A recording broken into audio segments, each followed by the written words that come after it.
Hi, everyone. I'm Steve Thomas, and welcome to this edition of the Locker Room Chat brought to you by the Shattleman Sports Museum of Tacoma Pierce County and Rainier Asphalt and Concrete, the #1 asphalt and concrete repair contractor in the Tacoma and Seattle areas. For quality workmanship and top-notch customer service, contact Rainier Asphalt at www.rainierasphalt.com. Let them know that you heard about them on the Locker Room Chat.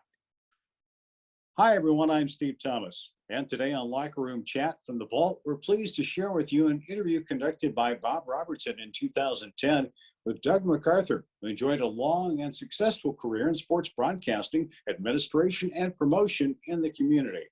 He managed the Stanley Schumann baseball team to a national championship in 1956 and also served as University of Puget Sound athletic director from 1966 through 1978. Which included the 1976 Loggers capturing the Division II NCAA men's basketball title. As a leader of the Tacoma Athletic Commission, Doug coordinated the successful Tacoma Dome Bond campaign in 1980, and in 1987, he was the event coordinator for the U.S. National Figure Skating Championships held in the Tacoma Dome. Talking with Doug McArthur, well-known sports figure in the Tacoma Pierce County area, a lifelong sportsman. Doug, I know you weren't born here. You went to school early on and perhaps got indoctrinated into the world of sports by a whole bunch of brothers with the same last name, didn't you? Well, Bob, I was born here, Tacoma General Hospital. Oh, all right. But very quickly, my dad was with St. Paul and Tacoma Lumber Company, and very quickly, when I was 3 years old, we went up above Deming, Washington, home of the Mount Baker Mountaineers. And I grew up the next 9 years literally in the woods at a logging camp just outside Mount Baker National Forest. Baseball team up there, the high school sports teams were pretty well jam-packed with one family. I don't have to tell you that, do I? No. The Zender brothers. I played in grade school against the Zender, and the Zender brothers were the stars of my brother's high school teams at Mount Baker High School.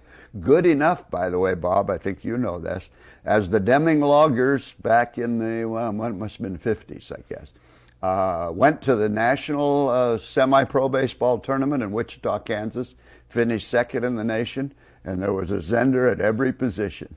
Was that the team that made it into Sports Illustrated? Yeah, that was the team. How did you get back to Tacoma? Depression hit. They said to my dad, there's no work in Tacoma. We're closing the mill here above Deming. Why don't you stay and watch the mill? And so every family moved out, and there we were in a logging camp. And the only other habitats were cougar and bobcat and raccoon and so forth. So we lived in the woods, literally in the woods. And then finally they sold the mill. And so my dad came back to Tacoma and went to work in the shipyards like so many did in the 40s. So eventually you wound up then at Lincoln High School in Tacoma. Yeah, started at Stewart Junior High, came back as a 7th grader, and then went on to Lincoln, yeah. By that time, were you interested in athletics? Well, Bob, I was interested in athletics much like you when I was very young. I could give you the batting average of every major league player. And I grew up in Griggs with very little to do, particularly at night. I grew up listening to Leo Lassen. Leo Lassen, one of the great voices of the broadcasting profession. I guess a lot of us went to bed at night, pulled the sheet up over our heads and the radio under the sheet and listened, right? Oh, you got it. And Dick Geiselman and all those guys. I mean, Schuster the Rooster, and Cupid Dick Barrett, all of those guys, yeah. Sports were in my blood at a very young age. We didn't have at Bell Creek Welcome Grade School much of a sports program at all, but we did have a makeshift baseball team. And my first position, we were a one-room schoolhouse, basically, so we had 6 grades, and we played Maple Falls, and that's where I first met a Zender. Nick Zender pitched. But I caught for the Bell Creek Welcome team, and I'll never forget it because I didn't know anything about it and didn't wear a mask, and both eyes were blackened to the foul tip early in my career. We all learned the hard way in those days, didn't we? Yeah. No videos to study, no Saturday and Sunday major league games on television to watch. But at that time, if you went to a grade school in that area, of course, and and we're in the Mount Baker School District, you followed the Mountaineers religiously. And so I can remember so many games, particularly the games that stand out were always against Linden, because Linden's been a perennial power in football and basketball over the years and up in Northwest Washington, as you know. Yes. Now, once you got to Lincoln High School, was it difficult moving in? This was at that time the biggest high school in the state, and a lot of the top athletes went there. Was it a tough place to play? Oh, yeah. Biggest high school in the state, and also I was a 14-year-old sophomore because I had skipped a grade in a one-room country schoolhouse. That wasn't too difficult to do, but that's what happened. And so I didn't turn 17 till the day I graduated from Lincoln High School. And at that time, Lincoln had some that was the era of all-around athletes. We didn't have any specialists playing basketball 75 to 100 times a year and all kinds of AAU ball outside of the high school ranks. It was, at that time, you were a three-sport athlete for the most part. And we had some great names out of the past, Bobby McGuire and Dean Malore and Len Kalapis and Al Malanka and Gordy Brunswick and all those kinds of people who were such great athletes, and they just dominated the teams. Made it very difficult for a youngster at 14 to break in, didn't it? Yeah, and I didn't have any hopes. I could hold them, I could stay with them a little bit playing horse or shooting free throws in the gym in PE, but out on the field, no chance. Yet your interest in sports, athletics, continued to grow and develop. Well, when I got out of Lincoln as a senior, we'd had several kids about like me, maybe on the edge of being able to play but not being able to play. And so we formed a Valley League baseball team. That's my first introduction really into competitive sports. Bush's Drive-In. Bill Bush, we all hung out there, so Bill Bush says, yeah, I'll sponsor you, keep you out of trouble.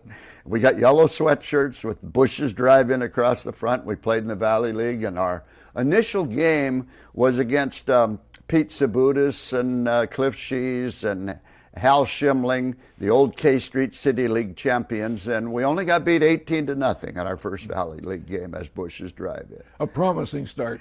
We had one kid, Johnny Scalera, who had pitched varsity baseball at Lincoln. Every other player, some were on other athletic teams at Lincoln, but every other player was without any varsity high school experience. Did you get a chance to play regularly with that group? Oh, sure. Yeah, and I pretty much played third base or second base on that group, but we had some kids who were something. You may remember Glenn Huffman out at Pacific Lutheran, one of their all-time great athletes. Well, Grant Huffman, his older brother, was in my class. He played. And George Hallis, who for years owned Hallis Produce here in Tacoma, still exists.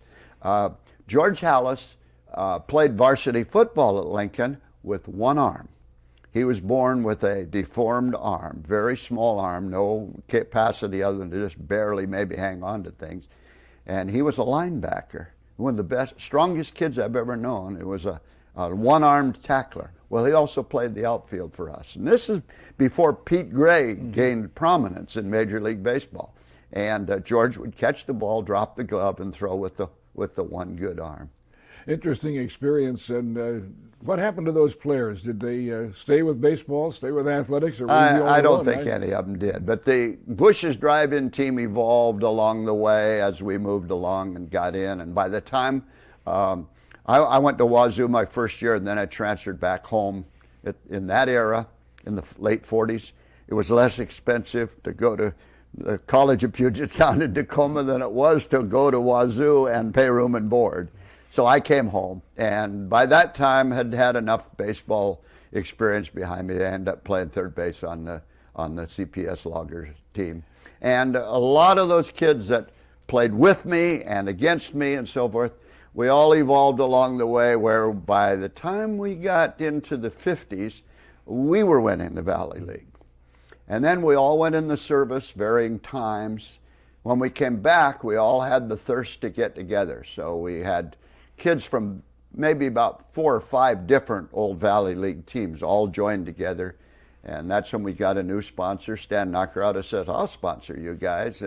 and the Stanley Schumann came into existence. And that was a great chapter in local baseball history, wasn't it? Well, it was all we had in baseball then. The Tigers had left, and Tiger Park still existed. Ben Cheney, Tom Cross and Clay Huntington persuaded Ben Cheney to buy it and become Cheney Field, and that was our lighted park. And then I think probably baseball, even though before, when I was a kid and used to sneak in out of Lincoln Bowl, Tacoma City League was huge.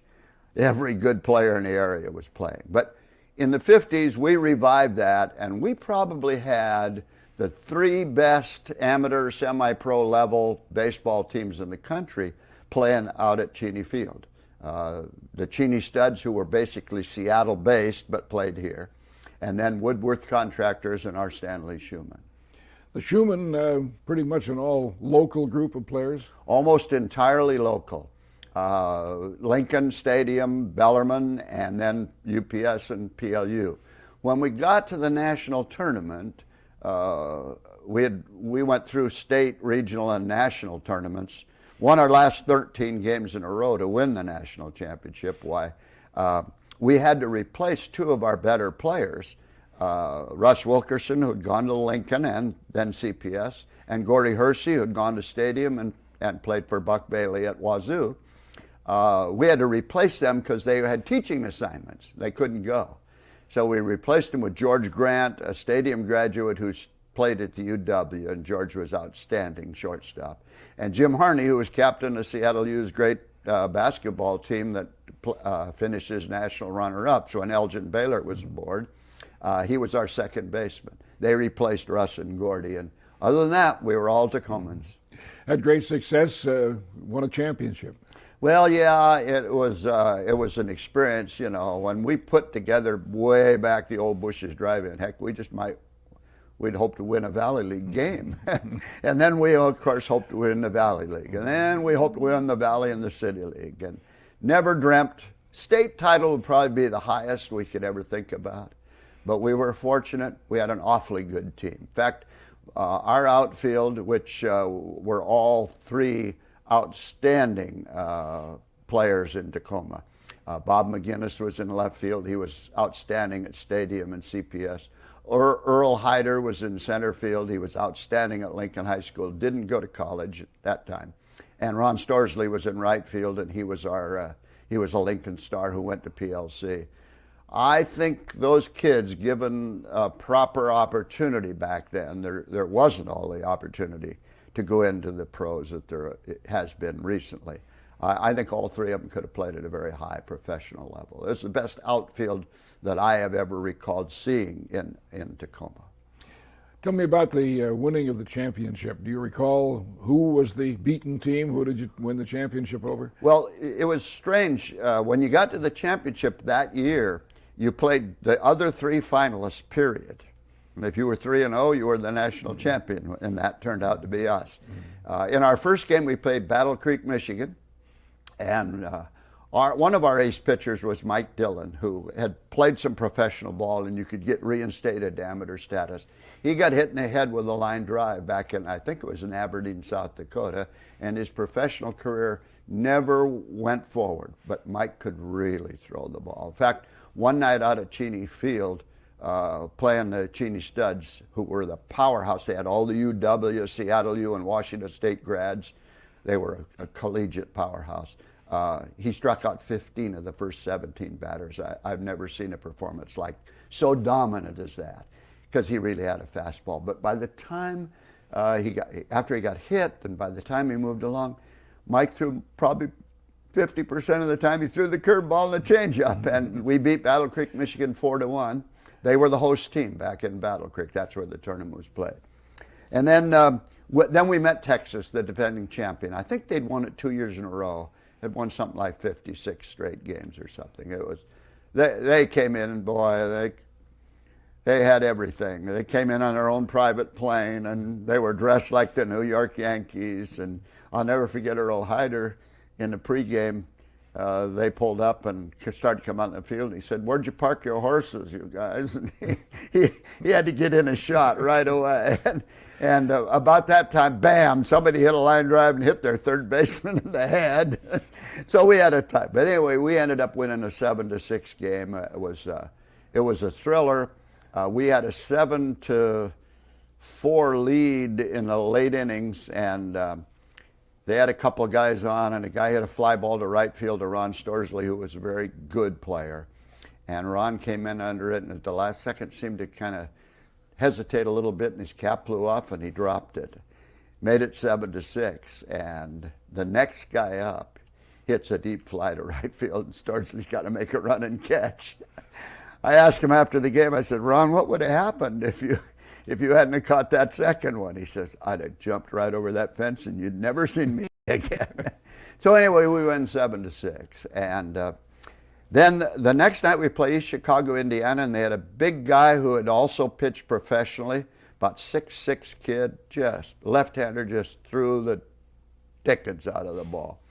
And we just had one of those nights. We bombed him. Dale Bloom was our pitcher, threw a shutout, and we beat him 10 or 11, one of those two, 10 or 11 to nothing to win the title. Incidentally, Bloom, who had pitched some pro ball too, was a Lincoln High grad. He got reinstated. He was in his prime then, and he won the championship game in the state, in the regional, and in the national tournament. So he was a very key part of our campaign. I know that's one of your highlights of your career in athletics, Doug, but there have been so many other things. You have been an athletic director at the collegiate level. You obviously have been involved in baseball as a player and as a manager and operator of a baseball championship team. You've been in the commercial business world with Mac Northwest, your own firm in promotions and advertising. You became very large in the golf world. The LPGA was here in the Northwest for many years as a result of your work, and quite a number of other things. What stands out in your mind as perhaps the number one accomplishment in the world of sports for Doug McArthur? I don't know if there's a number one accomplishment. Two greatest thrills I've ever had were our Stanley Schumann winning the 1956 National Amateur Baseball Championship and our 1976 UPS team winning the NCAA Division II basketball title in Evansville. Those are the two greatest thrills I've ever had. As far as accomplishment, let me just say, and you and I have talked about this before, Bob, I did a lot of different things in athletics. I never, ever worked a day in my life.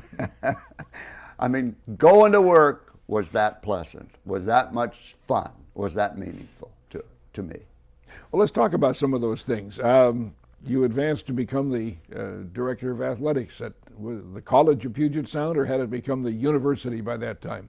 That's funny because both you and I have a sports background. When I was doing sports on KTAC radio in Tacoma on Friday night, I broadcast, in basketball season, I broadcast the Linfield CPS game. And on Saturday night, the Lewis and Clark UPS game. So they changed back in the 60s, I don't recall. So it was UPS by the time I went back to school. I was working at the Metropolitan Park District. I'd replaced Tom Cross as supervisor of athletics. And when Tom became the new superintendent of parks for Pierce County, and then advanced to superintendent of recreation at the Park District. And Dr. Thompson sent a couple of friends of mine, Don Janicki and Jack Fabulous, down to see me at the Metro Parks office and said that he'd like to have me come back to UPS, that they were planning to do some things with their athletic program they hadn't done before. Most of the local colleges were playing locally. UPS students were coming from afar. They wanted to take their athletic program to California and Colorado and Oregon and Idaho and other western states, Arizona, so that the incoming students related to their teams and the opponents that they played. So that was an opportunity, being my alma mater. That was an opportunity I just wanted to be a part of. And it was a great time at UPS. We accomplished an awful lot. We had our program in basketball, for example, to the level of Gonzaga University. You know where Gonzaga is now. When we won the Division II championship in '76, we were 5-5 against Division I teams. Lost by 1 point at Utah. Lost by 1 point the next year at Wazoo. And our baseball teams, they went to the NCAA Division I regionals, played Arizona State, Washington State. We won that North Pacific League title year after year. That consisted of the Gonzagas, the Seattle U's when their program was Portland State, those kind of schools. We won that, and the thing we were most proud of there, during that span in baseball, we beat every Division I, what they then called the Northern Division schools, Oregon State, Washington State. So the UPS program had advanced quite a ways at that time. Would I be close if I suggested that perhaps one of the biggest disappointments in your career was when the University of Puget Sound decided to downgrade the athletic program? Oh, sure. Sure. And that led me to leave UPS. Probably if I could control the situation, I'd still be there at 81 years of age. But it wasn't to be. They made their decision for the reasons they felt justified. One, by the way, I still don't agree with. However, I do think that the University of Puget Sound is a fine school. I think their new president, Ron Thomas, is a super. I call him Dr. T II because Dr. R. Franklin Thompson was one of the real heroes of my life. Some of the other people you dealt with there, you had some interesting players, coaches at the college and University of Puget Sound.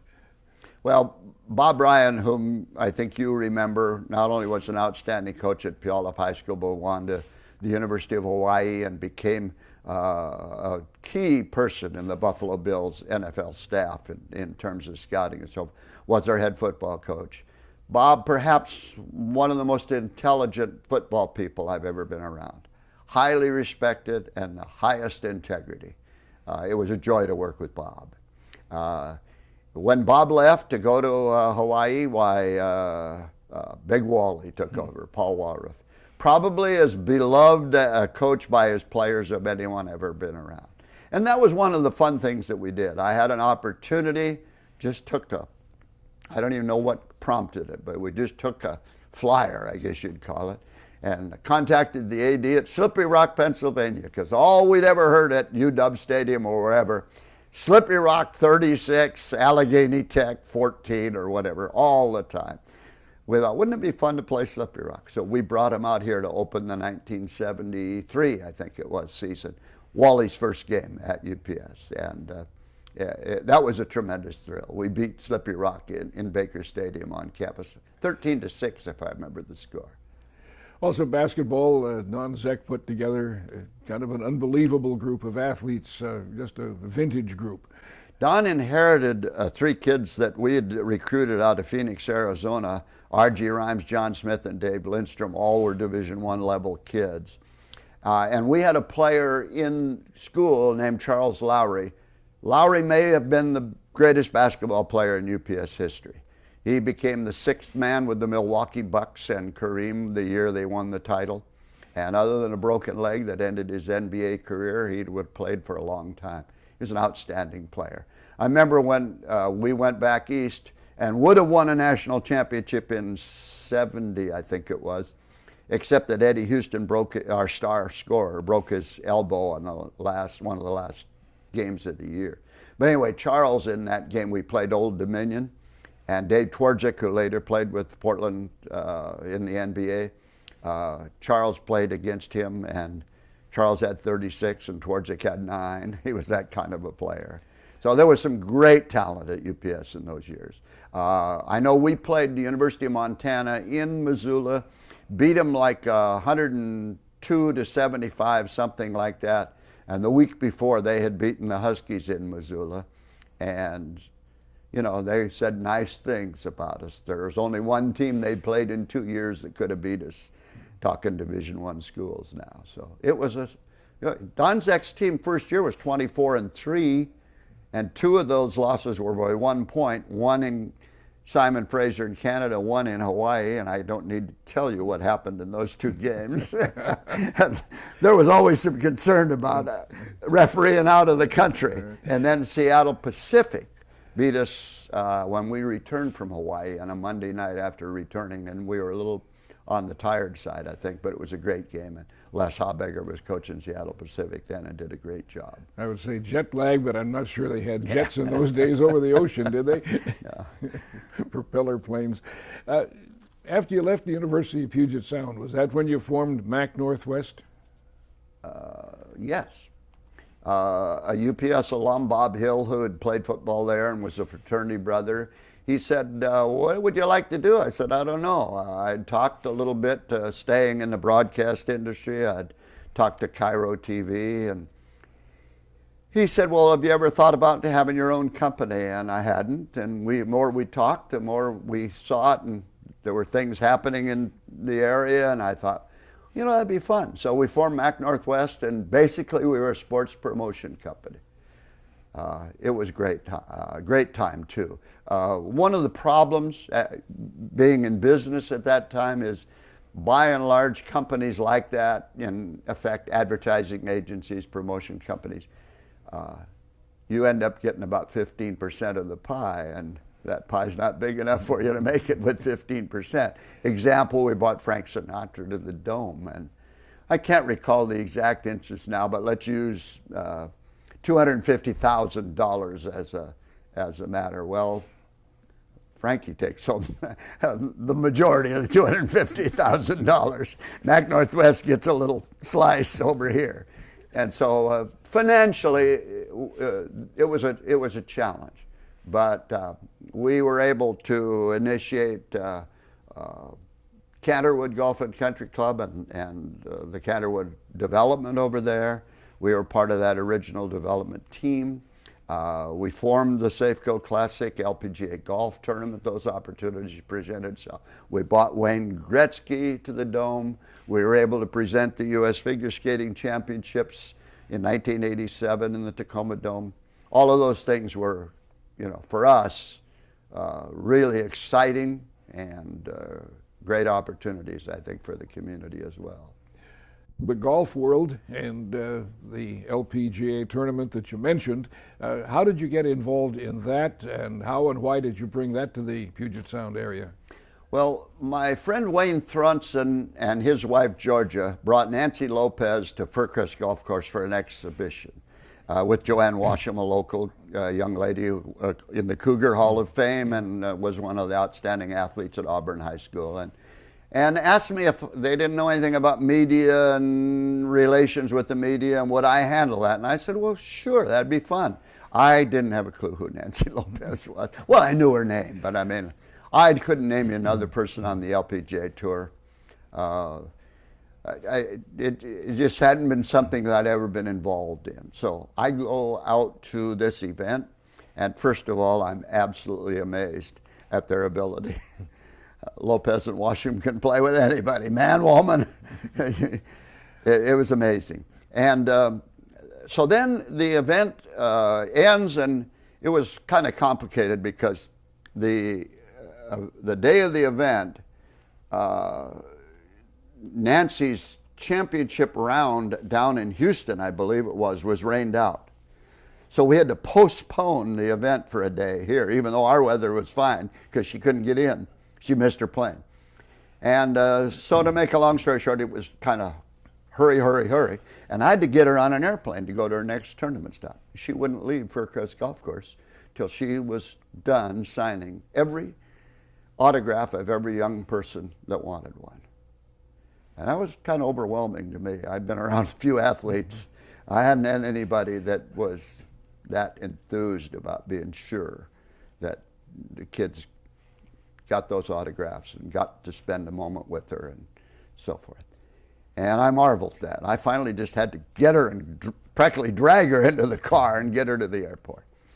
So I came home from that and I said to Wayne the next time we got together, I said, you know, Wayne, I didn't realize the caliber of the LPGA. We ought to consider bringing it here. Well, what do we do? I don't know. Got on the phone and called Ray Volpe, the LPGA commissioner. And I'll never forget the conversation because Volpe listened to me and he said, well, he says, you need to know a lot more about us and I'd be happy to share that with you. He said, I'll tell you what, I'm coming out to your part of the country here in another couple of weeks. Why don't we meet? I'll take you to lunch. I said, that's great. Where are you going? Los Angeles? Industry Hills in LA. He thought it was by Tacoma, Washington, I guess. So anyway, I just took a flyer. Mac Northwest put me on an airplane, went down, had lunch with Ray Volpe, and that's all it really took. They'd wanted to come to the Northwest. They were anxious to think. He said, I'll tell you what. Gave me all the details, and he said, you go home, you get a sponsor, you got a tournament. So it was pretty nice to have something seem to be that easy. But getting a sponsor wasn't that easy. So that one is another story. We came within moments of getting, trying to think now. Black Angus guy, Stuart Anderson. Anderson, right. He wanted to do it. And just about that time, Saga Foods bought him out. And they wouldn't approve. So we were kind of wondering what we were going to do. And at that time, I was helping Wayne Cody a little bit with the Lenny Wilkins Classic. I went over to Seattle to Jefferson Golf Course to see Joe Teal, who was the head pro there, to find out what I needed to do and what they wanted me to do. And got in the shop and he said, wait just a minute. I'll be with you in a minute, Doug. He was talking to somebody. So the fellow that he was talking to came walking toward me to leave, and I started walking. And the guy looked at me, he said, I think I know you. And I said, well, I'm not sure I know you. He had a full beard, and that set me off a little bit because the last time I'd seen him, he was 12 years old. So he said, I'm Pete Gutzel. I said, oh my gosh, Pete, I wouldn't know him. Pete became the director of the Washington State Special Olympics. And he'd had a brother who was active in that. And Pete had graduated from Central Washington. Well, he was my city marbles champion on the playgrounds when he was 12 years old. I was a playground leader in college at the time. So Pete said, what are you doing? I said, well, I'm trying to get a tournament here, an LPGA event, looking for a sponsor. What are you doing? And he told me what he was doing, and he was in that position I just mentioned. Gave me his card. He said, well, good. I got my business with Teal done, came back to Tacoma, was sitting at my desk, 3 o'clock in the afternoon, the phone rang. Pete said, Doug, this is Pete Guzzo. I said, well, great, what's going on? He says, funny thing happened. I had lunch after I met you this morning and had lunch with a guy named John Gilliland with Safeco Insurance. They might be interested. I told him about you. So I got Gilliland's number and I called him on the phone and he gulped. So it wasn't that serious. He said, I tell you what, he said, I'll let you talk to my boss. He's the vice president of public relations here. He might be interested. And he put him on the phone. His name is Gordon Hamilton. And Gordon says, do you have a presentation? I said, I got one ready. All I got to do is change the cover to Safeco Insurance. I'll have it. He said, how quick can you get it to me? I said, I'll have it on your desk in the morning. So that night, Arlene and I drove over to Seattle, and I left it with the guard, and it was about that fast. The next couple of days, I got a call. Gordon said, I think we're going to sponsor you. So that's the Safeco Classic story. That went quite a while, didn't it? 18 years. Any of them stand out above the others, or were they all just good ones? Oh, shoot. Bob, I told you, I had a great time as an athletic director at UPS, but also as tournament director of the Safeco Classic. It was a ball. A couple of things, do stand out. Patty Sheehan was a 3-time champion, great player. Her second championship, she's on the 16th green. She's tied for the lead on the final day. Thousands of people around the green. And she's got about a 15-foot birdie putt. She's tied at the top. And she gets over her putt, takes quite a bit of time. And she's just getting ready to take it back, and the cell phone rings in the first row of the crowd. She steps back, and I thought, oh God, what's going to happen now? She turned, looked at this fella, and she said, would you tell him I'm busy? Went back, got over her putt, knocked it in the hole. That turned out to be the winning putt, and she won the championship. That's one incident you'll never forget if you were there and actually had seen it.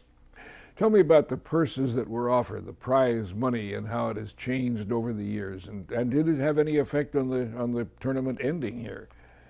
No, it didn't have a real effect. What had an effect was baseball. Safeco put their name on a field in Seattle, and that took the majority of their budget. And I think after a run of 18 years, they loved it. They didn't have any problem with it at all. They originally had taken it on as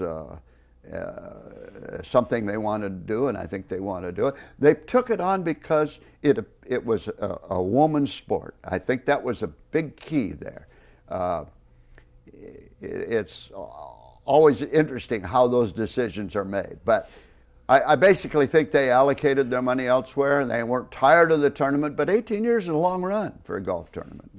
Different management decisions, marketing recommendations enter into the picture. What were the purses in those days? Purses, they varied a little bit over 18 years, but I want to say our first purse, I think, was $175,000. They're over $1 million now. So there's been a lot of growth. Makes it a little more difficult to come up with a sponsor. Yeah, for a tournament I'd say it's a little more difficult, and of course the economic times are the PGA Tour is suffering right now, and so is the LPGA Tour in terms of losing sponsorships. I don't think the product is hurting, but everything boils down to those sponsorship dollars. You're not going to make it on admissions, even though admissions are significant. You make it on sponsorship dollars and the pro-ams. We always had a sellout of our pro-am. Most of our players, outstanding male golfers in the area, insisted that they really learned more and enjoyed more playing in the pro-ams with the lady professionals than they did with the PGA pros, who sometimes tended to be kind of businesslike and aloof, concentrating on their game. The women who struggled to get their tour off the ground knew that their relationship with sponsors and pro-am players was extremely important, and they stressed that, and they did a great job. Yeah, you have maintained some contact with golf since you left the Safeco Classic. Well, I did a lot of things after that in terms of I wrote for Golf Northwest and Golf Washington magazines, and stayed as active as I could in the thing. Right now, however, my golf is pretty much it's an old man's game, and that's me. But a group of us in 1980 put some money together and saved a golf course that was going to seed literally up in the north end, our little Highlands Par 3 course. And we are having a lot of fun keeping it open for kids, seniors, women. Even the good players in our area love to come there because, 80% of your game is the short game, and this gives you a chance to work on it in a competitive situation. So we're having a lot of fun with that. I'm handling marketing for that and involved in the management. So yeah, golf's a great game. One of the great things, we just had a meeting this morning about it, was that it's a lifelong sport. So you're still playing? Yeah, I'm still playing. Yeah, holes in one. You get 8 opportunities in every 9-hole round. That's my speed. There you go.